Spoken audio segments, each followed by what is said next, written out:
Thank you, Jen. Is the infrastructure agreement already stuck in a pothole?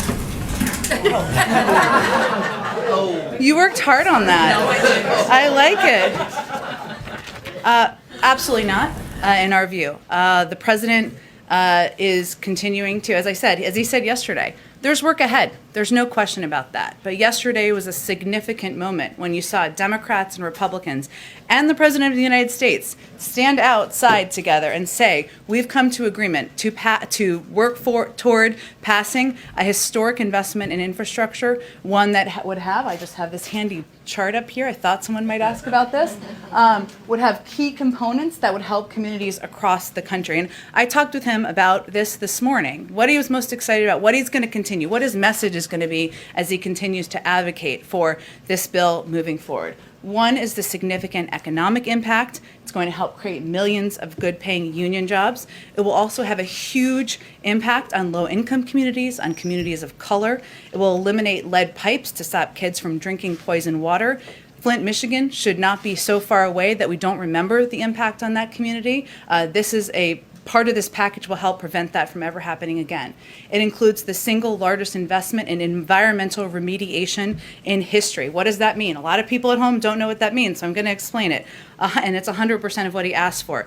It means cleaning up pollution in communities that have disproportionately borne the brunt of environmental pollution. It also means capping wells where big oil companies left wells uncapped with methane pouring out. It means putting people back to work to do the work we need to do to help create a clean energy economy for the long term. And it has the largest investment in public transit in our nation's history. We know this will also have an enormous impact on low-income communities, many communities of color. I'll also note there are huge components of this package that will help address the climate crisis. One is the first time we've ever invested, in a network of EV charging stations across the country. So electric vehicles, I don't currently own one, maybe I will in the future, who knows? It will make it easier. There will be more charging stations so people can use them across the country. It will have the largest investment in history in a clean energy transmission grid, something that will also help us take a huge step forward. And this bill also will help us, and this is a piece he talked about yesterday, but he's particularly excited about us, make us more competitive in the world. And a specific example there is making sure we are building our battery industry here in the United States to compete globally. So that's the case he's making.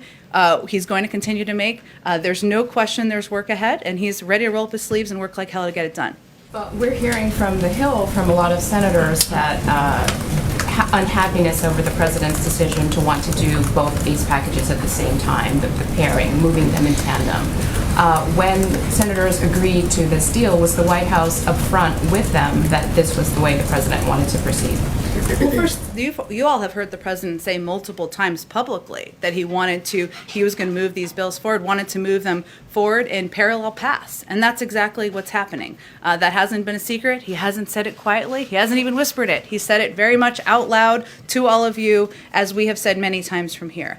I will say that the president's view is that the public, the American people, elected him to not lead on process, but to get things done.